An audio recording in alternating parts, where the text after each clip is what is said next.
episode 2. Boba is here, but he's over there going potty. But today, we have a special guest. My fiance, Chloe. Okay. You've seen her on the channel before. Yes. Thanks for having me back. So today... Thanks for not dumping me so I could come back on the phone. I guess, I hope we're loud enough. Do you think I should check the audio, or do you feel good about it? We can just start projecting now. Ah, We're speaking up. ah. Okay, so... Boba, what are you eating? Don't be eating stuff. Sorry. Mom life. So yeah, today we're going to be talking about Chloe's shoulder surgery and how that has affected her and impacted her as a CrossFit athlete, and how she's bounced back, what she feels like she did well, what she feels like she did poorly. So we'll give a quick. The tea is that we filmed the first 5 minutes at Upper Crust where we got this coffee, but I forgot to press start. So Yeah, I'm a bozo. content creator. But anyway, so we'll do a quick overview. So I'll ask questions, pointing questions. When was the first incident that you injured your shoulder? 7 years ago, I dislocated it doing gymnastics. Okay. So she was a competitive gymnast into her teen years. How old were you when you stopped? 17. 17. Through senior year. Yeah, so that was the first time she heard it. Then you would pop it out in various ways, sometimes intense, sometimes not. Yeah, it started off where, like, subsequent subluxes were occurring through, like, intense things at first, but then slowly it was popping out more and more frequently under less stressful circumstances.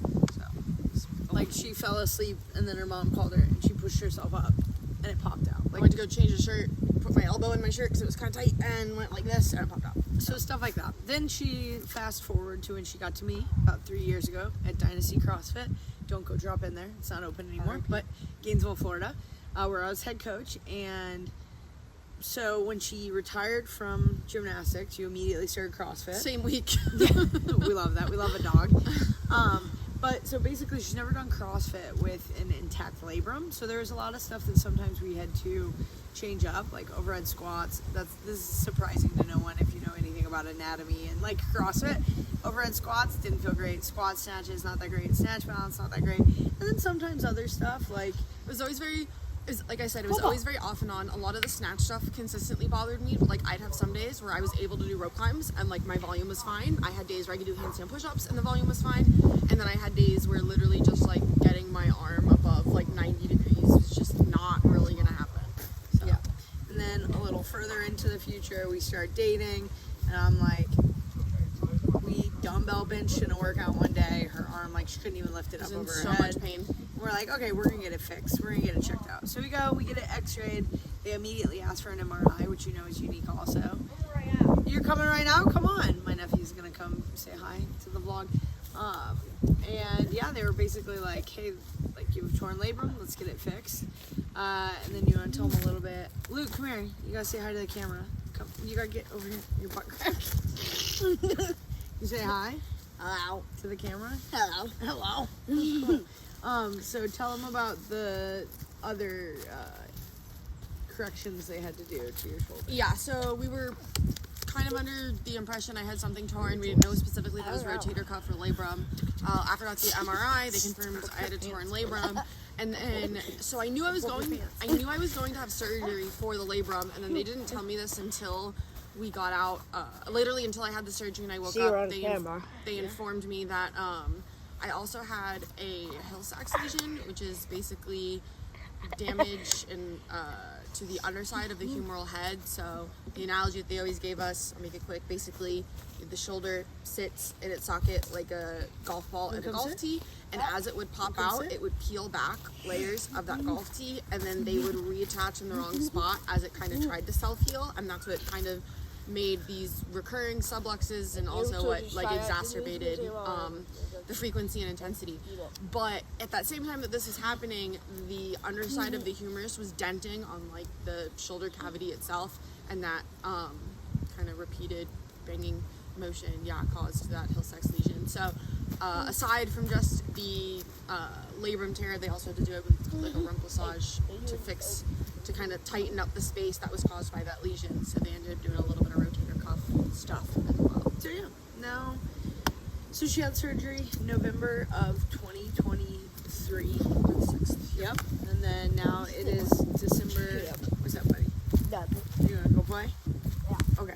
And then, so now it's December 22nd of 2024. So it's been a little over a year, and I guess we'll backtrack from there. So, what percentage would you say you're back? Now? Yeah. 110. 110. Okay. I am back. I am doing things I've never been able to do in CrossFit. I'm lifting much heavier loads. Yeah, I A think lot. I'm. She's done. Thanks. Yeah. You got your first muscle up I got my first muscle up post-op. I've literally added like 25 pounds to my snatch because I couldn't freaking snatch before, and now I can. I've added, I don't even know, 30 pounds to my overhead squat because I didn't know how to like properly overhead squat. And that's what's funny is like as I was coming back and starting to do these things and getting cleared for them, literally just like I remember the first time I was allowed to overhead squat with the PVC, and I was stoked.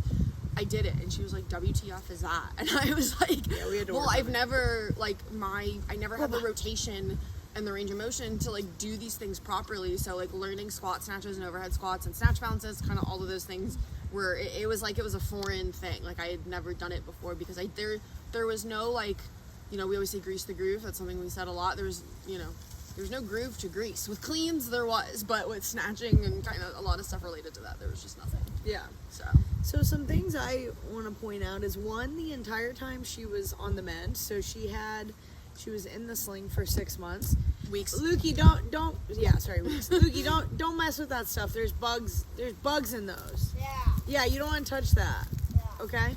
Sorry, my nephew's trying to eat moss right now. He put it to his mouth. Kids. My dog's here now. Bubba, you're on the vlog like always. But yeah, so the whole time she was in the sling for 6 weeks, we continued to have her train the other side. So she's doing a lot of like single arm dumbbell, kettlebell stuff. A lot of studies, if you guys look into it, on when you continue to train your non-injured side, it helps like cut down on muscle atrophy on the like immobilized side. So something I believe a lot in, and with good reason, because she bounced back super fast. So anecdotally, we thought that was super helpful. Her PT is a power lifter, so that was really cool. He was really supportive. Like one of my favorite stories to tell is, you know, he's like, what do you want to get back to? And she's like, well, I'm a CrossFit athlete, so I want to like, you know, do pull-ups and snatch a butt. And he's like, no, I'm talking like numbers. What are your specific goals? So That's great. love that. Find a good PT. And then I think one thing we both really agree on is like focus on strict strength first. Oh my goodness, yeah. And I mean, I kind of like she said, I took I think I took in total like 5 days off, like after I had surgery. That's just because I was still in a lot of pain. I was on a shoot ton of meds. So like once I got off of that, I was back to training. I felt like a circus act because I did a lot of biking with no arms. So did a lot of biking, did a lot of single arm dumbbell stuff. But Yeah, single arm banded stuff. You know, I think for me, I took PT very seriously. I don't want to say too seriously because I don't think there's such thing, but like he told me to do it twice a day, every day for 20 minutes. I did it twice a day, every day for 20 minutes. Like I took, you know, I never missed a day of PT, and I think that definitely helps. And a lot of the beginning stuff of PT is, aside from the like isometrics of, you know, punching a wall and holding it for 30 seconds, is strict strength. And it's funny because like my volume of like strict pull-ups went up a lot, but from pre-surgery to post-surgery. And strict pull-ups were like not an exercise that really hurt me that much pre-surgery, so it's not even like a range of motion thing. It is simply because like, which is what I said to everyone along the way, of a lot of PT was doing the like shoulder and back accessory stuff that like we all know we're supposed to do and nobody has time to do, but like when you literally can't do anything else, I was just so excited that I got to use my right arm and do banded strict pull-ups and do, I don't even know all the other stuff. I did front raises and lateral raises and rear delt chest flies and bent over row and like all of the stuff that we know we should be doing that we probably don't do enough of. Well, and as a CrossFit coach, one thing that really spoke to me that I've been pointing out to people now, like whether they have pull-ups and muscle-ups or not, is like, you know, her first step was a lot of like hanging from the bar, Active. dead hang, active hang, Active lat scout raise, yep. pull-ups, stuff like that. And that's definitely stuff that we all kind of ignore that we should be doing. It really, I feel like because of the surgery, really also like forced me to get better with mind muscle connection. And I will say, coming from a gymnastics background, I think I don't want to toot my own horn, but I think I have pretty good mind-muscle connection. But, you know, like when I'm doing kipping pull-ups and stuff, I'm not always thinking about exactly what I'm doing. You know, you do these things enough, you kind of just like hop on the bar and you're an autopilot and you're just kind of doing it. But then when I'm thinking about my strict pull-ups, I am thinking about, okay, I really want to make sure I'm engaging my lats first because I don't want to put too much pressure on my shoulder before I start pulling. Oh my gosh, now I'm pulling and it's a million times easier. So I feel like it kind of required me to think more intelligently about the movement. So what's something you think you did wrong during your journey? I did wrong. I think, and it's hard. In the beginning, I was very scared. I think in general, I was just like more scared of stuff than I thought I would be. And this isn't like the initial like 6 weeks. I'm talking more probably like 12 weeks onward, where I'm allowed to do very limited movement with my right side, but I'm using it in workouts again, even if it's literally with like a 10-pound dumbbell or a PVC pipe. And like I would feel like a pull or something and I would get sharp pain, and then like those first 2 weeks I would just like literally like stop. I'd panic. I'd be like, I'm freaked out. I want to go home. I don't want to do anything. I'm done. And you know, and eventually I got better about being like, okay, you know, that one rep was weird, I'm fine, or I thought I was okay to do this movement, I need to modify it. But I think just not letting myself get scared so easily. I feel like physically I did a lot right. I mean, yes, you can argue I took it off to do, like, I was still in school, so I took it off to do mascara. Took it off to do homework assignments. I took it off. I did all of my, I was still in a sling when I had to do all like 19,000 grad school applications.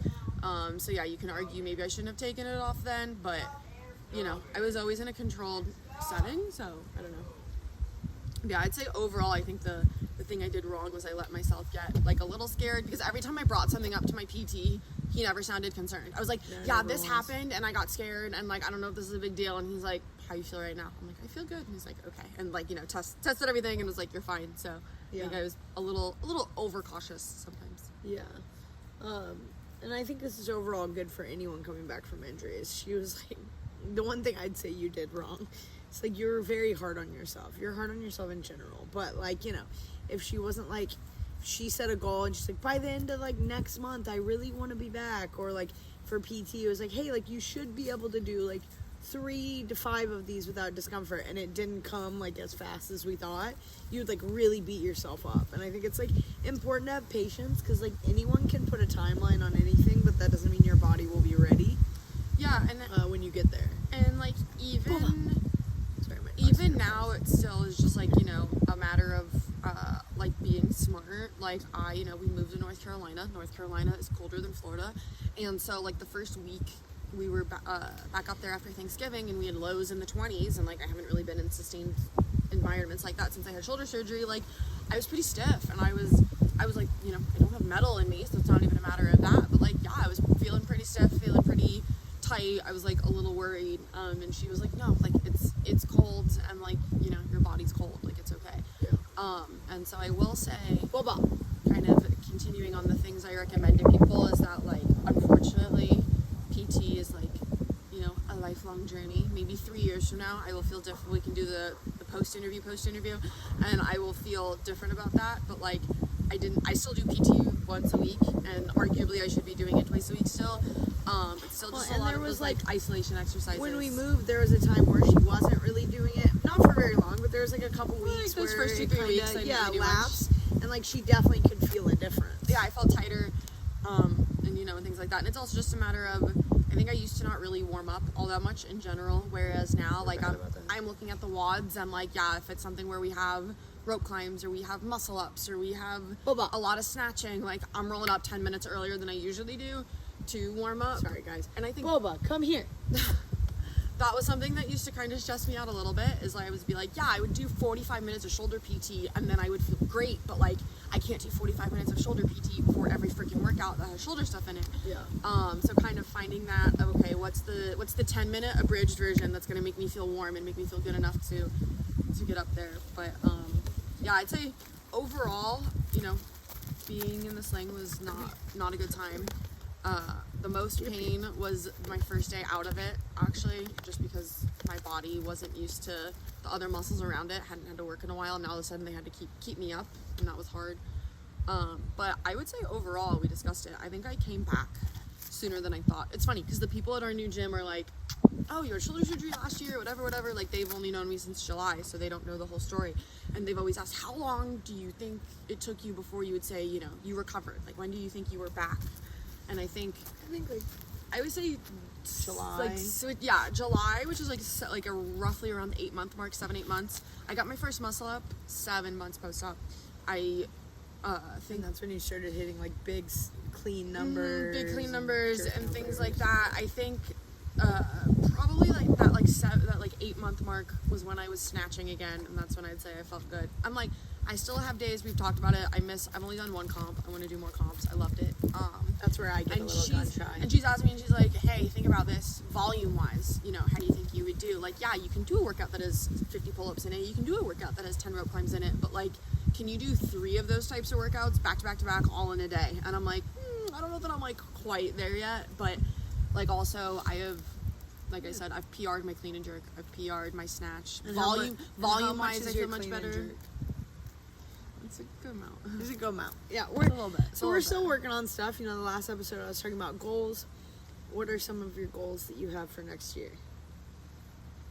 I want to clean and jerk 205. Say it with your chest. I want to clean and jerk 205. There you go. I want to snatch, I don't know, a lot. 145? 145, 150. Yeah. I want to, yeah, I'm trying to think. Oh, I really want to rig muscle up. I'm working on that now, which is cool, because of having shoulder surgery in 2023, I definitely didn't think having a ring muscle up would even be like something potentially on the horizon in 2025, but like I can string together. I think I've done like 5 muscle up. Bar muscle ups is like my record, done that a couple times. So, you know, the fact that I can string together consistently 3 to 5 bar muscle ups and workouts is like super exciting. I think a lot of people, you know, dog on CrossFit for not doing a lot of strict stuff, and I think she's a good example of like CrossFit can be done right, and you can do a lot of strict strength, and like you are gonna get stronger, and then your kipping movements will improve, because kipping is just a tool like anything else to be efficient. I mean, quite literally, except for when I was like, you know, I'll just tell it like it is, like 14, prepubescent, and doing 20 hours of gymnastics a week.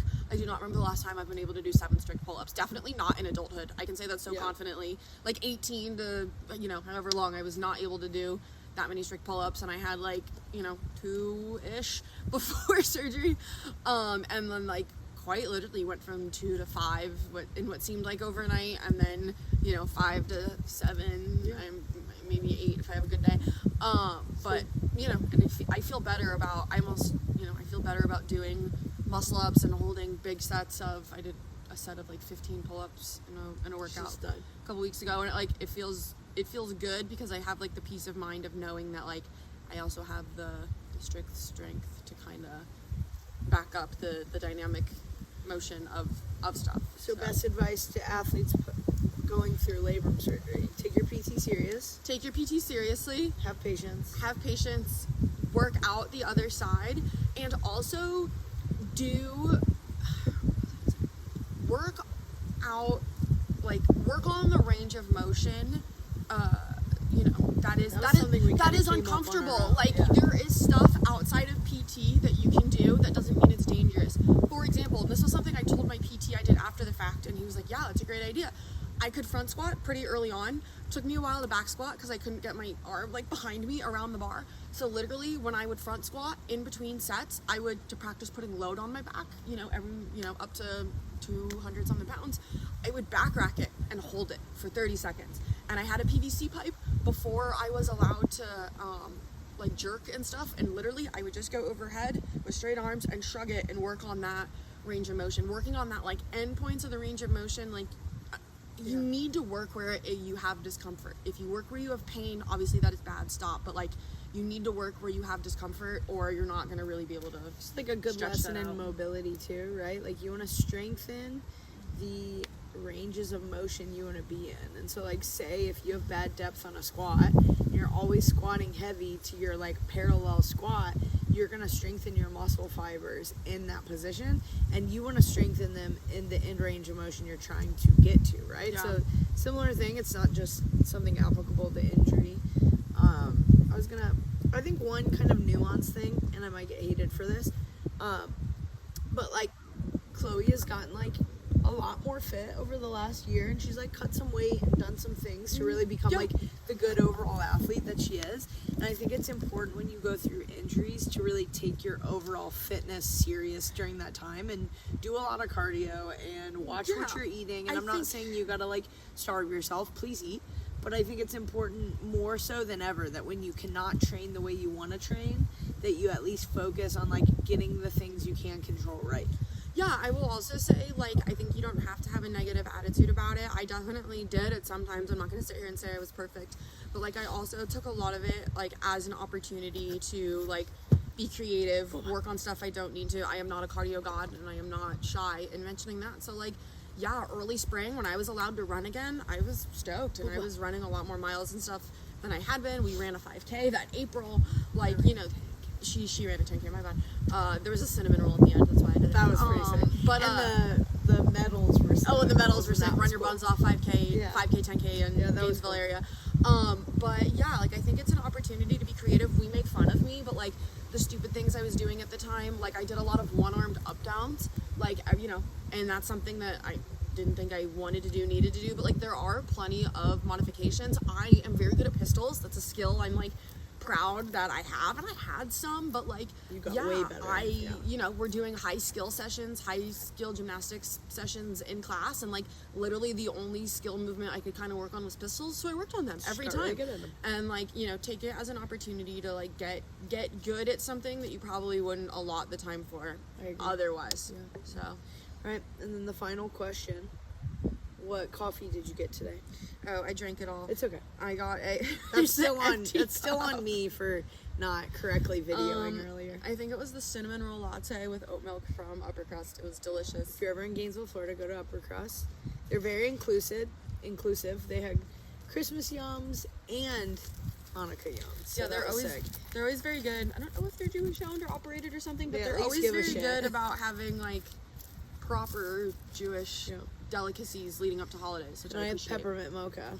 Classic. With oat, and I got a haircut today. She looks great. Good. We're at home in Gainesville, seeing my family. Then we'll go down to Merritt Island, see her family in a couple of days. Except she's a fakie. You say you get peppermint mocha because it's like the holiday season. She'd be drinking this in July. Straight up, just like year round. I'm a peppermint mocha. Or Boba, come say hi to your fans.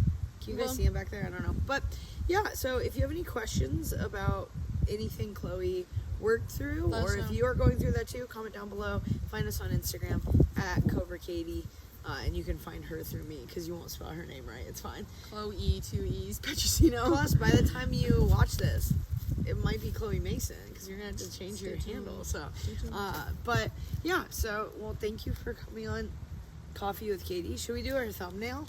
Oh, yours isn't. Just hold it like so they won't be able to tell. Bubba, come get in this thumbnail. I don't know if you can see him. Perfect. Look at that handsome boy. I don't think he's in the camera, but he's such a good boy. Baby. But yeah, I hope you guys enjoy the holidays. I'm taking some rest days here. Yeah. My chiropractor, one of my besties in Durham, Dr. Val, she told me I gotta take a few days off. She does. So I'm doing that. We are gonna do 12 days on Christmas Eve with Eric. The longtime viewers know Eric. Of course. Bestie Eric. A little reunion with Dad. Yeah. So I'll probably make a video around that. But otherwise, I hope you guys have happy holidays, Merry Christmas, Happy Hanukkah, etc. And I would say catch you in the new year, but I have a feeling I'll put something up before then. Probably. We'll see. Probably 12 days of Christmas vid. Yeah, probably. We'll see. So thanks for watching. We'll catch you in the next one. Finger guns like a cool dad. Oh, do your party trick. That was one thing I was gonna say. We're still working on some range of motion though. Alright, I'll make sure it's in camera. Oh, my coffee. It's okay. It's okay. Yeah. You're good. Good arm. Good arm. And that's an improvement. This is pretty good. And then there's Boba. Oh, handsome guy.